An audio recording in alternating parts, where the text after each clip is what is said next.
इस वीडियो में हम जानेंगे कि पितामह भीष्म कहते हैं कि महारथी कर्ण सर्वश्रेष्ठ हैं। वह भगवान श्री कृष्ण के समान है। वो सभी मनुष्यों में बढ़कर हैं। उसे परास्त करना किसी के वश की बात नहीं है। पूरा घटनाक्रम जानने के लिए आप हमारा वीडियो पूरा देखिएगा कि किस प्रकार पितामह भीष्म कर्ण के बल का वर्णन करते हैं। अंगराज कर्ण का भीष्म के पास जाना।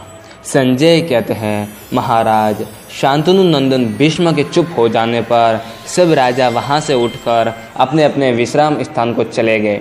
भीष्म जी को रथ से गिराया गया सुनकर पुरुष प्रवर राधानंदन कर्ण के मन में कुछ भय समा गया।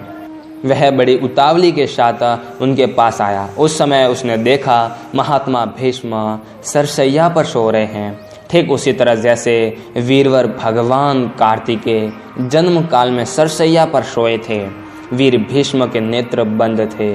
उन्हें देखकर महातेजस्वी कर्ण की आंखों में आंसू छलक आए और अश्रु गदगद कंठ होकर उसने कहा, भीष्म भीष्म महाबाहु कुरुश्रेष्ठ, मैं वही राधा पुत्र कर्ण हूँ जो सदा आपकी आंखों में हमेशा खटकता रहता था और जिसे आप सर्वत्र द्वेष दृष्टि से देखते थे। कर्ण ने यह बात उनसे कही। उसकी बात सुनकर बंद नेत्रों वाले बलवान कुरुवृद्ध भीष्म ने धीरे से आंखें खोलकर देखा और उस स्थान को एकांत देख पहरेदारों को दूर हटाकर एक हाथ से कर्ण का उसी प्रकार स्नेह आलिंगन किया जैसे पिता अपने पुत्र को गले से लगाता है। तत्पश्चात उन्होंने इस प्रकार कहा, आओ आओ कर्ण, तुम सदा मुझसे लाग डांट रखते रहे, सदा मेरे साथ स्पर्धा करते रहे। आज यदि तुम मेरे पास नहीं आते तो निश्चय ही तुम्हारा कल्याण नहीं होता। वत्स, तुम राधा के नहीं कुंती के पुत्र हो। तुम्हारे पिता अधिरथ नहीं है महाबाहो, तुम सूर्य के पुत्र हो। मैंने नारद जी से तुम्हारा परिचय प्राप्त किया था। तात श्री कृष्ण द्वैपायन व्यास से भी तुम्हारे जन्म का वृत्तांत ज्ञात हुआ था और जो कुछ ज्ञात हुआ वह सत्य है, इसमें संदेह नहीं है। तुम्हारे प्रति मेरे मन में द्वेष नहीं है, यह मैं तुमसे सत्य कहता हूँ। उत्तम व्रत का पालन करने वाले वीर, मैं कभी कभी तुमसे जो कठोर वचन बोल दिया करता था उसका उद्देश्य था तुम्हारे उत्साह और तेज को नष्ट करना, क्योंकि सूत नंदन तुम राजा दुर्योधन के उकसाने से अकारण ही समस्त पांडवों पर बहुत बार आक्षेप किया करते थे। तुम्हारा जन्म कन्या अवस्था में ही कुंती के गर्भ से उत्पन्न होने के कारण धर्मलोभ से हुआ है। इसीलिए नीच पुरुषों के आश्रय से तुम्हारी बुद्धि इस प्रकार ईर्ष्यावश गुणवान पांडवों से भी द्वेष रखने वाली हो गई है और इसी के कारण कौरव सभा में मैंने तुम्हें अनेक बार कटु वचन सुना है। मैं जानता हूँ तुम्हारा पराक्रम समर भूमि में शत्रुओं के लिए दुष्य है। तुम ब्राह्मण भक्त, सूरवीर तथा दान में उत्तम निष्ठा रखने वाले हो। देवापम वीर, मनुष्यों में तुम्हारे समान कोई नहीं है। मैं सदा अपने कुल में फूट पड़ने के डर से तुम्हें कटु वचन सुनाता रहा।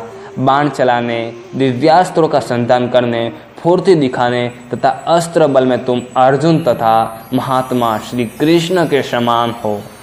कर्ण, तुमने कुरुराज दुर्योधन के लिए कन्या लाने के लिए निमित्त अकेले काशीपुर में जाकर केवल धनुष की सहायता से वहां आए हुए समस्त राजाओं को युद्ध में परास्त कर दिया था। युद्ध की इच्छा रखने वाले वीर, यद्यपि राजा जरासंध दुर्जय एवं बलवान था, तथापि वह रणभूमि में तुम्हारी समानता न कर सका। तुम ब्राह्मण भक्त, धैर्यपूर्वक युद्ध करने वाले तथा तेज और बल से संपन्न हो। संग्राम भूमि में देव कुमारों के समान जान पड़ते हो और प्रत्येक युद्ध में मनुष्यों से अधिक पराक्रमी हो। मैंने पहले जो तुम्हारे प्रति क्रोध किया था वह अब दूर हो गया है, क्योंकि प्रारब्ध के विधान को कोई पुरुषार्थ द्वारा नहीं टाल सकता। शत्रुसूदन, मेरी मृत्यु के द्वारा ही ये वैर की आग बुझ जाए और भूमंडल के समस्त नरेश अब दुख शोक से रहित एवं निर्भय हो जाए।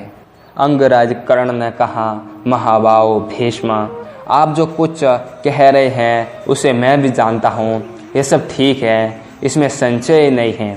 वास्तव में मैं कुंती का ही पुत्र हूँ, सूत पुत्र नहीं हूँ। परंतु माता कुंती ने तो मुझे पानी में बहा दिया और सूत ने मुझे पाल पोस कर बड़ा किया। पूर्व काल से ही मैं दुर्योधन के साथ स्नेह करता आया हूँ और प्रसन्नता पूर्वक रहा हूँ। दुर्योधन से मैंने यह प्रतिज्ञा कर ली है कि तुम्हारा जो जो दुष्कर कार्य होगा वैसे मैं पूरा करूँगा। दुर्योधन का ऐश्वर्य भोग कर मैं उसे निष्फल नहीं कर सकता। जैसे वसुदेव नंदन श्री कृष्ण पांडु पुत्र अर्जुन की सहायता के लिए दृढ़ प्रतिज्ञ हैं, उसी प्रकार मेरे धन, शरीर, स्त्री, पुत्र तथा यश सब कुछ दुर्योधन के लिए न्योछावर है। योग्य में प्रचुर दक्षिणा देने वाले कुरुनंदन भीष्म, मैंने दुर्योधन का आश्रय लेकर पांडवों का क्रोध सदा इसलिए बढ़ाया है कि यह क्षत्रिय जाति रोगों का शिकार होकर न मरे, मतलब कि युद्ध में वीर गति प्राप्त करे। यह युद्ध अवश्यम भावी है, इसे कोई टाल नहीं सकता। भला देव की पुरुषार्थ के द्वारा कौन मिटा सकता है? पितामह, आपने भी तो ऐसे निमित्त देखे थे जो भूमंडल के विनाश की सूचना देने वाले थे। आपने कौरव सभा में उनका वर्णन भी किया था।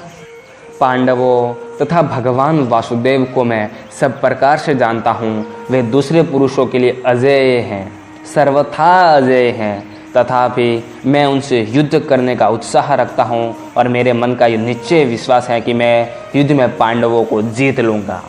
पांडवों के साथ हम लोगों का ये वैर अत्यंत भयंकर हो गया है, अब इसे दूर नहीं किया जा सकता। मैं अपने धर्म के अनुसार प्रचन्न चित्त होकर अर्जुन के साथ युद्ध करूँगा। तात, मैं युद्ध के लिए निश्चय कर चुका हूँ। वीर, मेरा विचार है कि आपकी आज्ञा लेकर युद्ध करूँ, अतः आप मुझे इसके लिए आज्ञा देने की कृपा करें। मैंने क्रोध के आवेग से अथवा चपलता के कारण यहाँ जो कुछ आपके प्रति कटु वचन कहा हो या आपके प्रतिकूल आचरण किया हो वह सब आप क्षमा कर दे।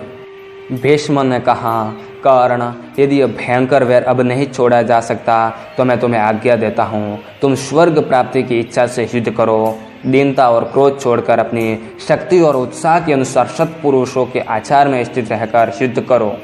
तुम रण क्षेत्र में पराक्रम कर चुके हो और आचारवान तो हो ही। कर्ण, मैं तुम्हें आज्ञा देता हूँ, तुम जो चाहते हो वह प्राप्त करो। धनंजय के हाथ से मारे जाने पर तुम्हें क्षत्रिय धर्म के पालन से प्राप्त होने वाले लोकों की उपलब्धि होगी। तुम अभिमान शून्य होकर बल और पराक्रम का सहारा ले युद्ध करो। क्षत्रिय के लिए धर्मानुकूल युद्ध से बढ़कर दूसरा कोई कल्याणकारी साधन नहीं है। कर्ण, मैं तुम्हें सत्य कहता हूँ, मैंने कौरवों और पांडवों में शांति स्थापित करने के लिए दीर्घ काल तक महान प्रयत्न किया था, किंतु मैं उसमें कृत कार्य न हो सका। संजय कहते हैं, राजन, गंगानंदन भीष्म के ऐसा कहने पर राधानंदन कर्ण उन्हें प्रणाम करके उनकी आज्ञा ले रथ पर आरूढ़ हो आपके पुत्र दुर्योधन के पास चला गया। बस आज के लिए इतना ही। अगर आपको वीडियो पसंद आया हो तो प्लीज़ वीडियो को लाइक, शेयर और कमेंट ज़रूर कीजिएगा। अगर आपको ऐसे ही वीडियो चाहिए तो आप हमारे चैनल को सब्सक्राइब कर लीजिएगा और पास में आए बेल आइकन को दबाना न भूलें ताकि आने वाले वीडियो की नोटिफिकेशन आपके पास सबसे पहले पहुंच जाए। जय हिंद, जय भारत।